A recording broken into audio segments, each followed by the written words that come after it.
Assalamualaikum warahmatullahi wabarakatuh. Baik anak-anakku sekalian, berjumpa lagi ya di pertemuan kali ini. Kita akan belajar tentang pengertian OSI layar dan 7 lapisan OSI layar ya. Apa itu OSI layar dan apa-apa saja dari 7 lapisan OSI layar itu, silakan simak penjelasan dari Pak Guru. Nah, sebelum kita masuk ke OSI layar, sebelumnya mungkin Pak Guru akan menjelaskan ya bagaimana perjalanan informasi dari satu komputer ke komputer yang lain ya, dari satu komputer ke komputer lain ya. Nah, itu dimulai dari yang disebut dengan data ya. Jadi data yang ada di komputer bentuknya seperti gambar ya, atau file suara, musik, kemudian video ya, ataupun file teks, dokumen, itu disebut dengan data ya. Nah, data ini kemudian di dalam sebuah jaringan diubah dalam bentuk segmen-segmen atau data stream. Jadi datanya itu dipecah lagi ya, dipecah lagi. Misalnya video tentu bentuknya file seperti MP4 atau WMP atau MKP ya. Kalau gambar bisa JPEG, kalau suara MP3 ya, seperti itu. Kemudian dirubah dalam bentuk paket ya. Jadi data ini rencananya akan dikirim ke komputer yang lain. Tentu data ini dikemas dulu sebagaimana kita mau mengirim barang. Tentu barang itu akan kita kemas atau kita packing ya.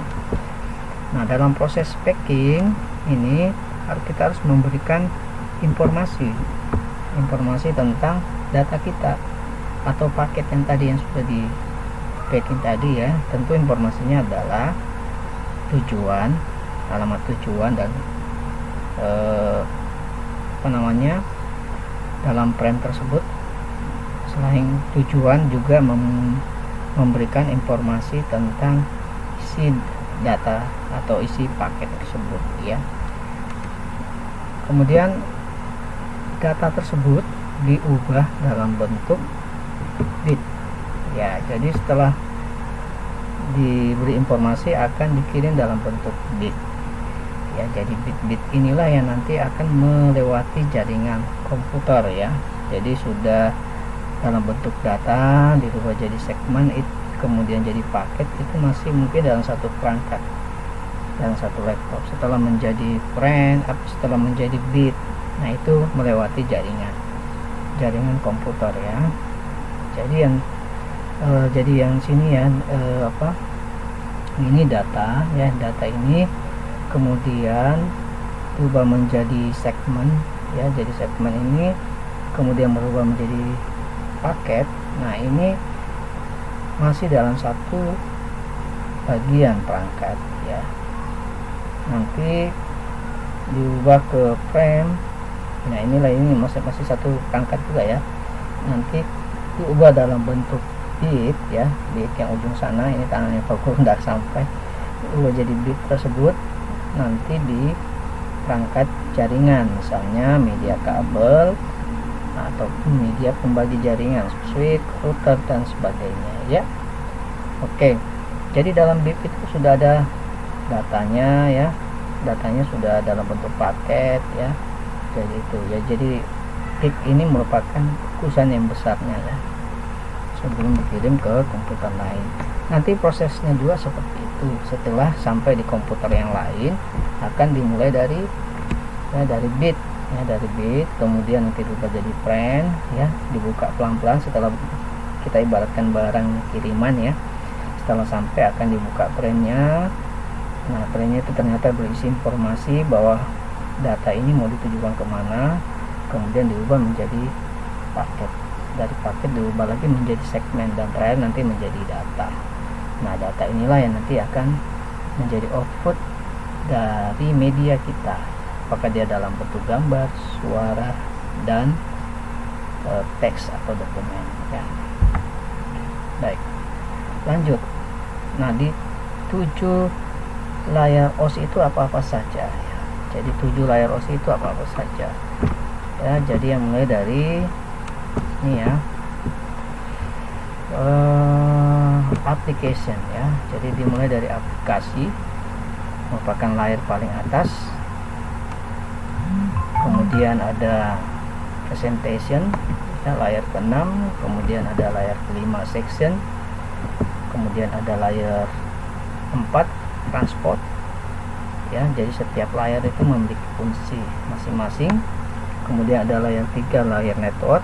Kemudian ada layar 2 data link, dan kemudian ada layar 1 namanya physical ya. Baik. Nah, itu tadi ya, untuk memudahkan mengingat, karena ini 7 layar nggak boleh kebolak-balik ya. Jadi layar paling atas itu namanya aplikasi, dan paling bawah itu physical ya. Jadi jangan dijadikan physical itu layar paling atas ya, kemudian aplikasi layar paling bawah ya.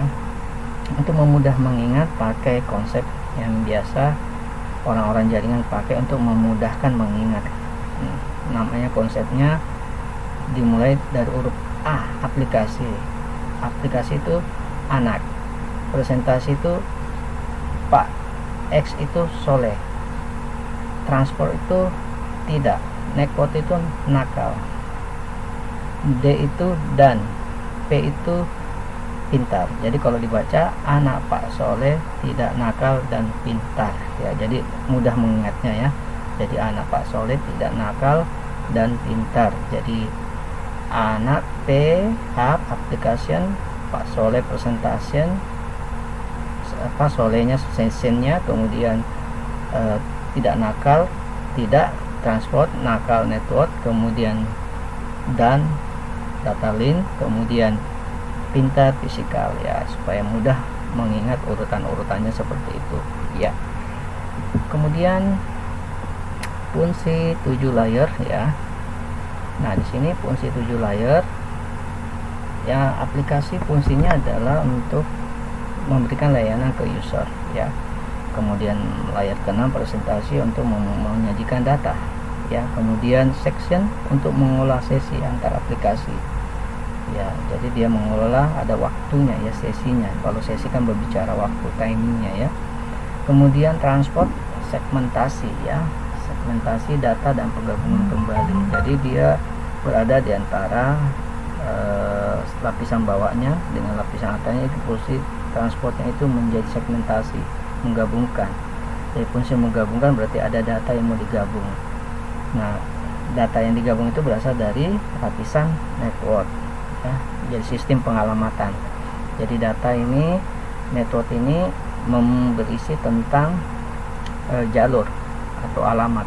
Kemudian data link, akses ke media transmisi, dan terakhir fisikal adalah transmisi biner dalam bentuk besaran fisik ya. Biner itu mungkin kalian sudah pernah belajar di kelas 10 sistem operasi sistem komputer ya, 0101 itu adalah bilangan biner ya.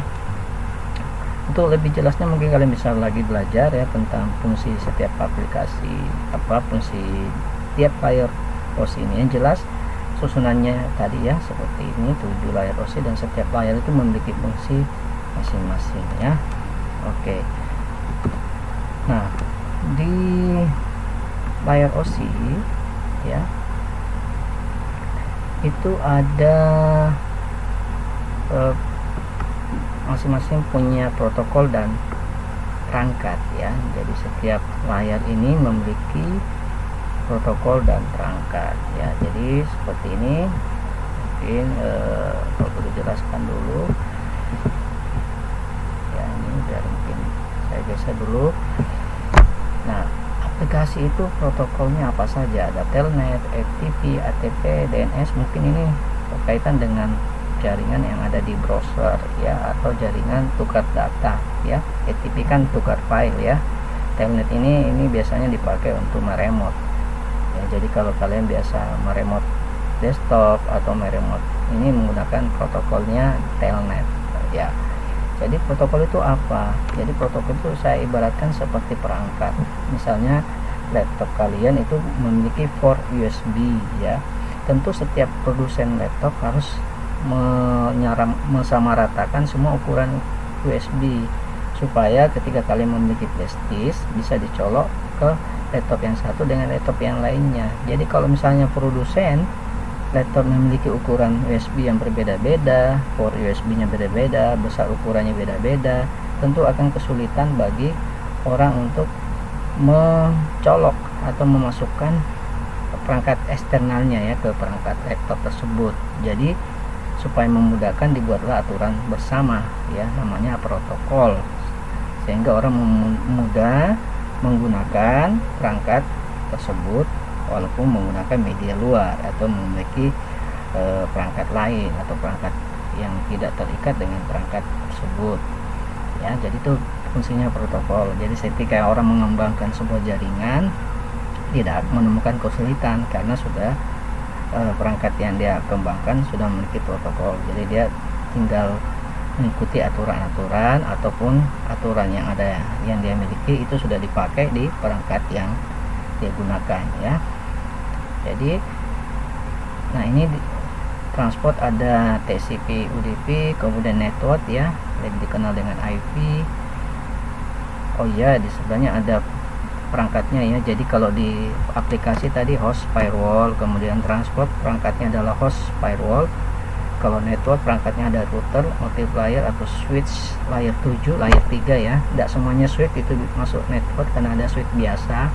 Kalau punya Cisco itu bisa masuk ke layer 3 ya, switch layer 3 artinya switchnya itu bisa dikonfigurasi. Kalau layer switch yang nggak bisa dikonfigurasi itu dia cuma masuk di layer 2 atau data link ya, data link. Jadi perangkatnya data link.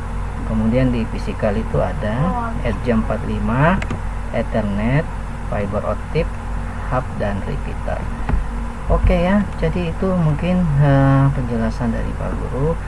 Mungkin banyak kurangnya, yang jelas Pak Guru sudah menjelaskan intinya tadi itu ya. Jadi ada proses data tadi ya sampai kepada proses bit yang melewati beberapa perangkat. Setiap perangkat itu memiliki aturan atau protokol ya, protokol jaringan ya, dan setiap perangkat itu memiliki device atau perangkatnya sendiri-sendiri. Setiap layar maksudnya, setiap layar itu memiliki perangkat sendiri-sendiri ya, seperti ini yang tampil sekarang. Mungkin itu ya Pak Guru menjelaskan ya, semoga video ini bermanfaat. Tugas kalian hanya satu, membuat resume kesimpulan dari materi ini. Tidak usah panjang-panjang, cukup satu lembar saja, cukup satu file aja. Kalian tulis di kertas lembar, dipoto juga nggak apa-apa, ditulis di file juga nggak apa-apa ya. Oke ya, itu dari Pak Guru, semoga materinya bermanfaat. Saya akhiri, wassalamualaikum warahmatullahi wabarakatuh.